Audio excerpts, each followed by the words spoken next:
We are continuing Cinderella Phenomenon. We have just started chapter 1. So, without any further ado, let's continue the story, shall we? When I open my eyes, I'm still in the streets. I must have fallen asleep. My eye is buggy, Jesus Christ. But the nightmare continues. I'm cold in my rags. I hold myself for warmth, willing some of the cold away, but fail. My feet are numb and in pain, caked in a dirt that I've gathered from walking barefoot around town. Well, there's a frightful sight. Beggar probably thought she could try her luck with the nobility that live around here. Ah, just look how ragged she looks. What are you looking at? At two women that lack basic manners of a noble upbringing? Silence, girl. Do you know who you're talking to? No, and I don't care.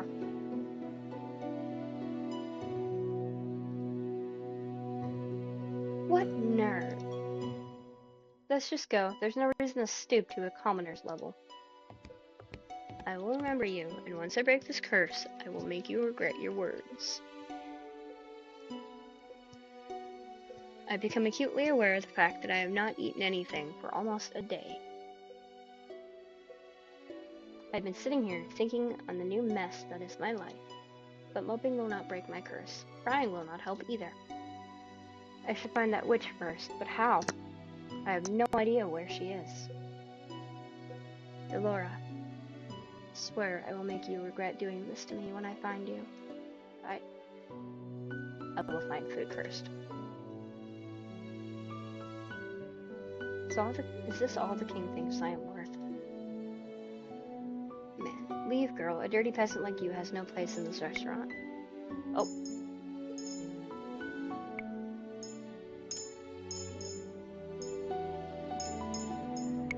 Oops. But why? I can pay. Find another place.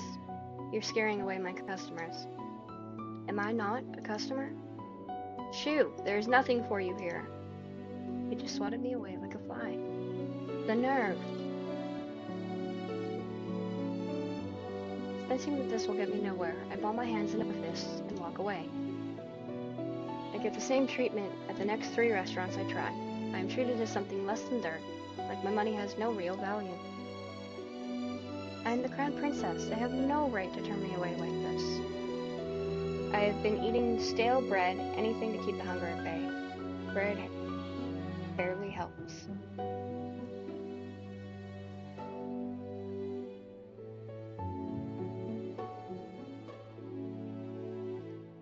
Out of the corner of my eye, I notice a small bakery.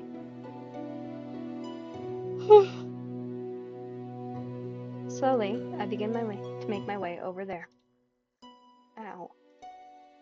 My feet ache with every step. They look and feel even worse than before. If only I had enough coins for a pair of shoes. But food is more important.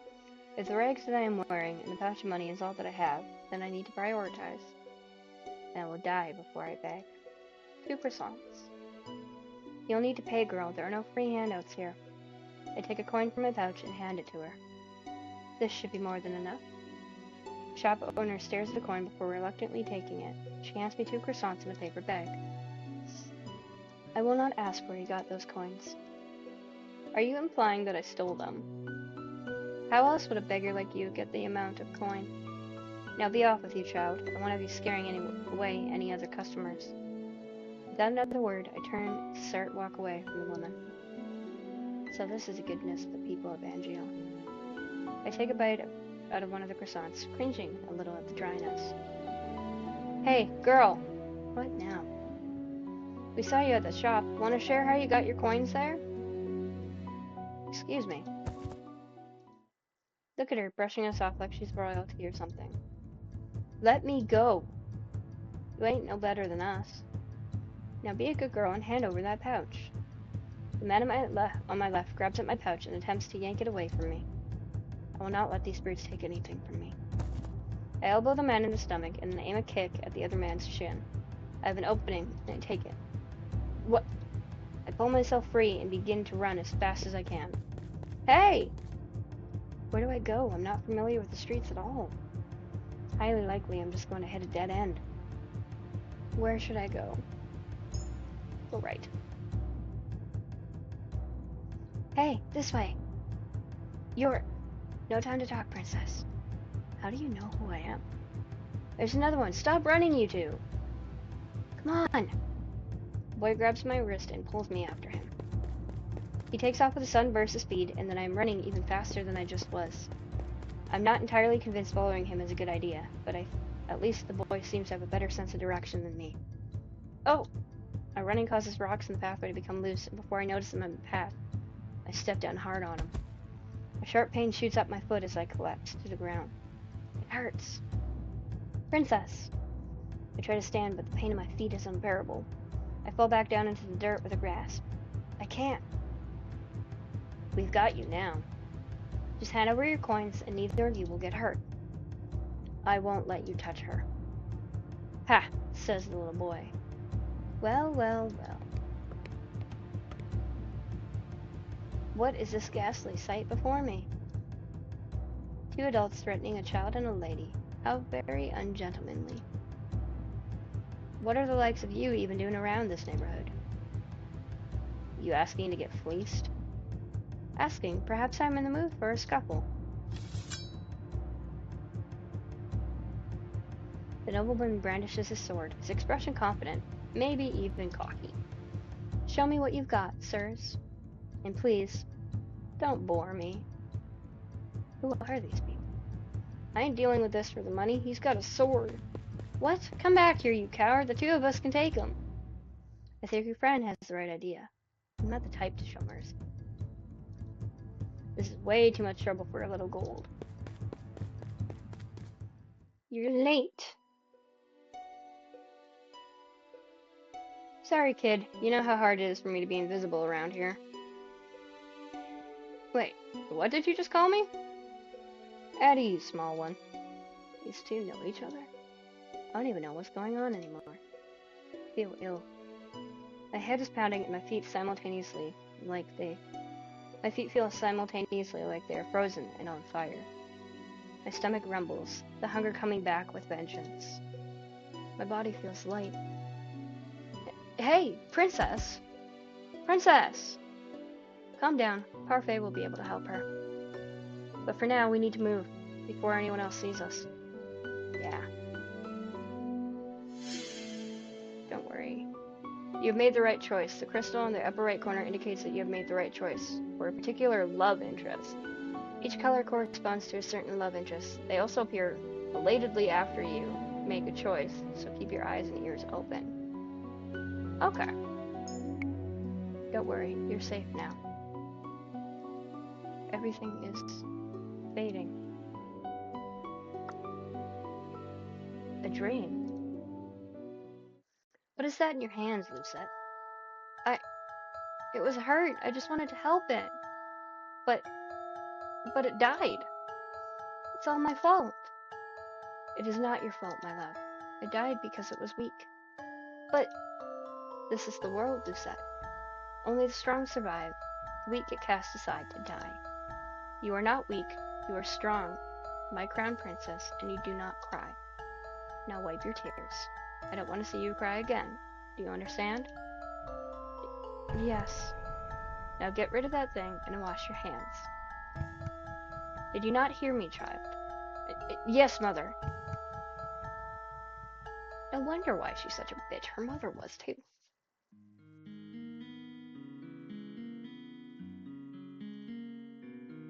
Oh, you're awake. Where am I? Well, this isn't my room. My hand flies to my chest where the little glass slipper hangs from my neck. Still here. Are you okay, miss? This girl is the maid that tore Dolores' dress. The one I fired for her clumsiness. Miss? To think that I would meet her again here, like this. Leave me alone. Right, of course. Here's some salve I made for you. It'll help with the pain. Haven't thought at all, have you, Ice Princess? You! Suddenly there she is. Dolores stands before me with a snide smile, looking happy with herself. She is the cause of everything I have been through. All the pain, heartache, and hunger. It is her fault. I try to stand, thinking of giving the witch a piece of my mind, but as soon as my feet touch the floor, pain shoots up my legs. I end up falling back to the bed. Ow! You should be more grateful to the girl you just scared away.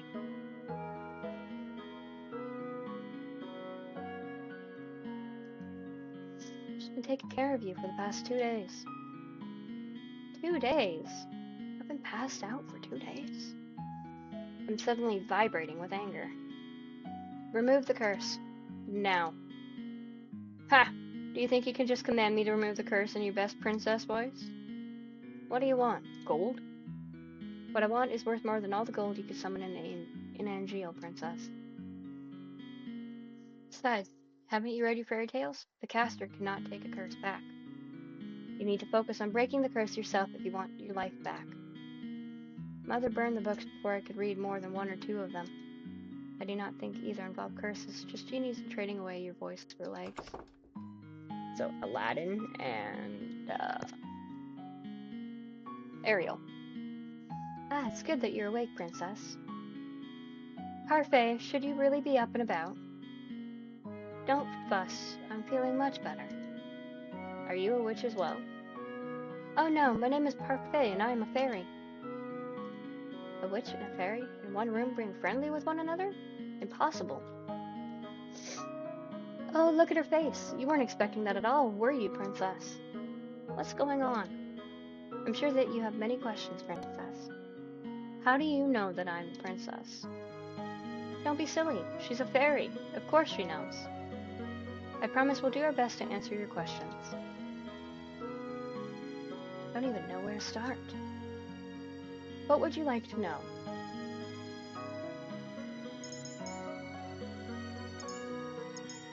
Ooh.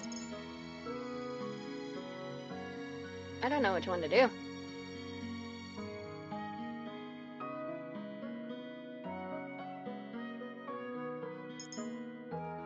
I suppose why are you two asking together? To answer that, we'll have to give you a bit of a history lesson. Oh, I've got this. Once upon a time, in a kingdom far, far away, there were 2 crystals. Dramatics aside, there is one crystal in the kingdom called Crystallium Lucius.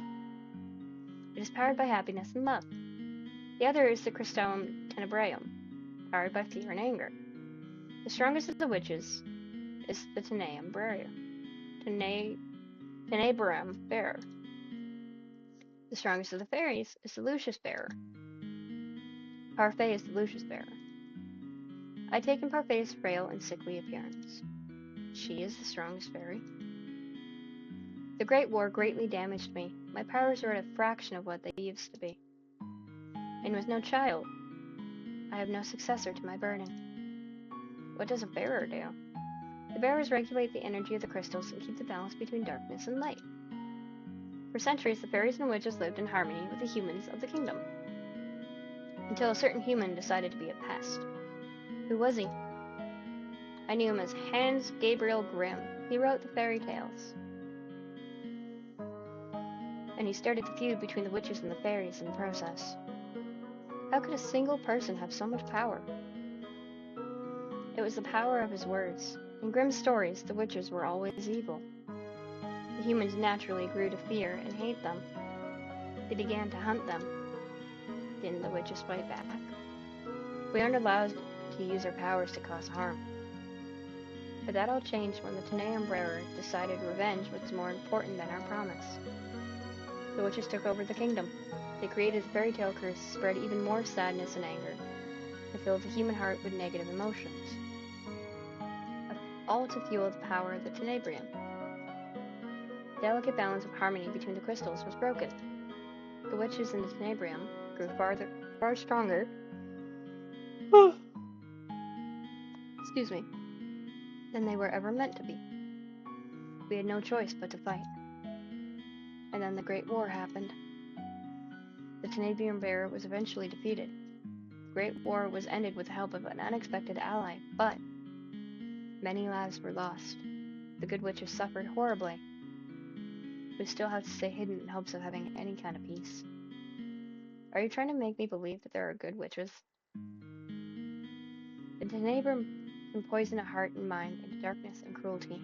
The witches put themselves at risk in working with the Tenebrium, in maintaining harmony. Some, inevitably, are corrupted. Many good witches were corrupted during the war. Most remain that way. Many do not believe it, but witches can be just as kind as fairies. And yet, it wasn't a fairy that cursed me. I've done good by cursing you, princess. You'll thank me when you've broken it. Delora was not corrupted by the Tenebrium. She is as good as they come. Hopefully you'll come to see that for yourself. I doubt it. Apart from my own inherent goodness, Parfait and I are working together because we have a common goal, which is to restore the balance between darkness and light. What else would you like to know?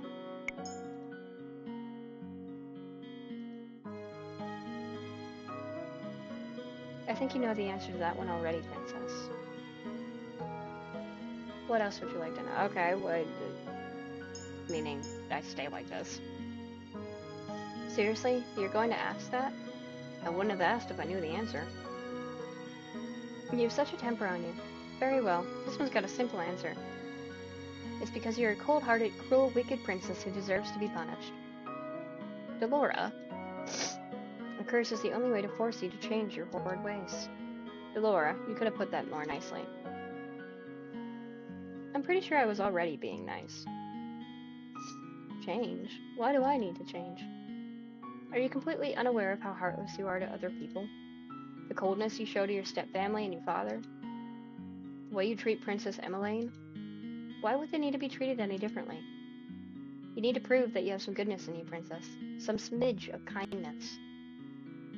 Lie. People only show you kindness when they want something from you. The instant they get what they want, they'll just throw you away. Okay, they had nothing to say to that. How do I break the curse? The necklace you've got is one of Cinderella's glass slippers. To break the curse, you must get the second slipper. Complete the pair.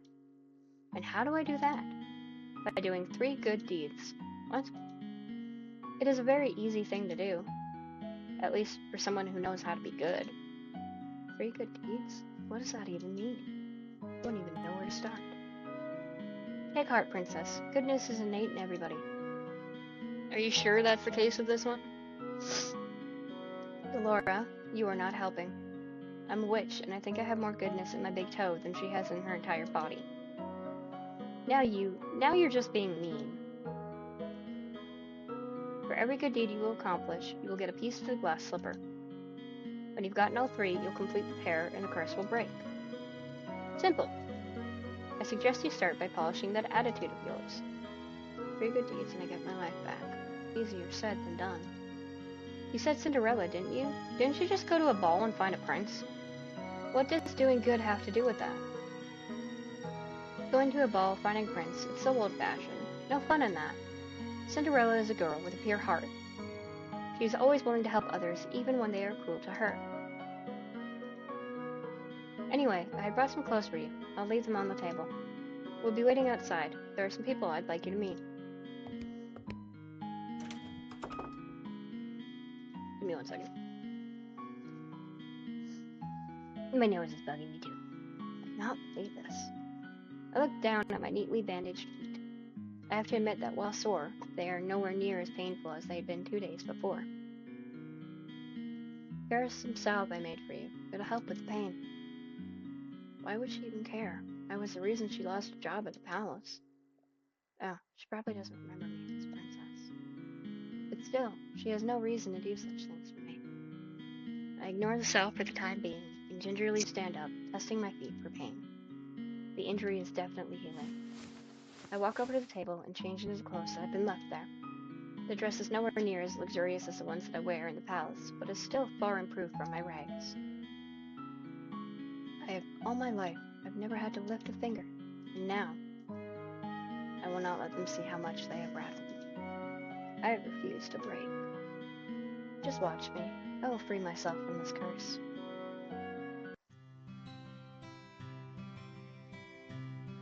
What is this place? There are several people in the room chatting amiably with each other. I noticed the girl that left me this out by the counter, serving drinks. As soon as the people in the room notice me, the room falls into immediate silence. Well, look at what we have here. The Ice Princess herself. Huh? They know who I am? I didn't think it was true. Cursed for her cold-heartedness. As to be expected. You remember who I am, yet you still treat me like this? Well, you aren't really a princess anymore, are you? You're one of us now, girl. Everyone, please. You shouldn't be treating a newcomer like this. Princess, let me apologize. They mean no offense. I cannot believe that, when the people Parfait is referring to simply smirk and shrug as I meet their gazes. What is this place? Welcome to the Marching Tavern, a home for those with a fairy tale curse.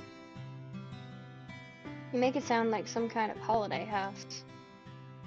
Don't ruin my moment, Delora. Marching Tavern? The Marching was built 3 years ago when the number of cursed and Angeal continued to rise. The goal is to gather those affected so they might help each other break their curse. Of course, I am also here to provide help as necessary. Only the curse and those allied with their cause can stay here. The evil and wicked can never find this place. Most of the people here are cursed. How come these people remember who I am? The cursed are not affected by the conditions of someone else's curse. Your condition is simple. Everyone has forgotten you are the crown princess. But because these people are here are cursed, they still remember your title. It goes without saying that fairies and witches are also not affected. Come, princess, let me introduce you to the few boarders we have with Marching. Parfait beckons the serving girl over. This is Anise. She helps out the Marching and does most of the cooking. I'm sure you understand why she's working here now. I believe she deserves an apology. Miss Delora, what are you talking about? Don't you worry your sweet little head over it. You don't remember what this Ice Princess did to you. Huh? I have nothing to apologize for. Clumsiness does not befit a palace maid.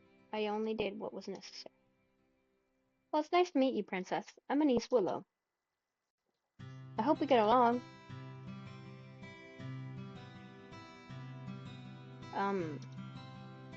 Really? Is this how you're gonna start doing good? I don't believe I asked for your opinion. Please, you two, no fighting.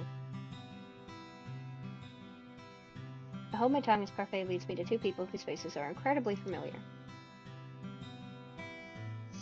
They are faces I have seen in the palace before. This is Jurian Valiente, and Garland Belrod. How did you know? Both of you were in the Order of Caldera. That's right. They were two of Sir Alcaster's best knights. It was a big surprise when they both left a year ago. We only found out recently that it was because they acted against Sir Alcaster's orders. I'd say. Excuse me. They were stripped of their titles and dishonorably discharged from service. What are you two doing here? We help the fairies. They and Anise are exceptions and are allowed in this tavern without the curse. Urian, and Garland lend us their strength to help protect the Marching. Protect? From the witches. They do anything to make sure their curses remain unbroken. And what about you? I am an exception. Also, I'm good. You keep forgetting the good part. Remember, not all witches are evil. Your curse is a test. A test? Originally, the wicked were cursed so that they could learn to change. Their curses were meant to teach them a lesson. I'm hoping your curse will teach you a lesson too, Ice Princess. I'm really only trying to help you. I don't need you to show me how to change. I just want my life back. Well, to do that, you'll have to break your curse. Try and make some friends, Princess. They might be able to help you break a curse. Oh, I'd love to hang around and watch the princess try to be friendly. We have work to do, Delora. Fine. Try not to make any more enemies, Princess.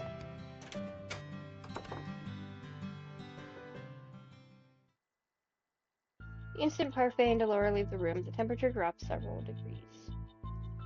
Now that I'm alone, I feel the cold stares return. Disgust, contempt, as if I am the reason they are cursed and have to take refuge in the marching in the first place. Make friends. All I've ever had are my dolls. I've never needed friends. I will break this curse on my own. Alright, I think we are going to mark that as the end of the video. I am fucking exhausted. So, as always, remember to smash the like button, subscribe, tap your bell icon so you get notified when I upload, and remember, stay goofy. Until next time.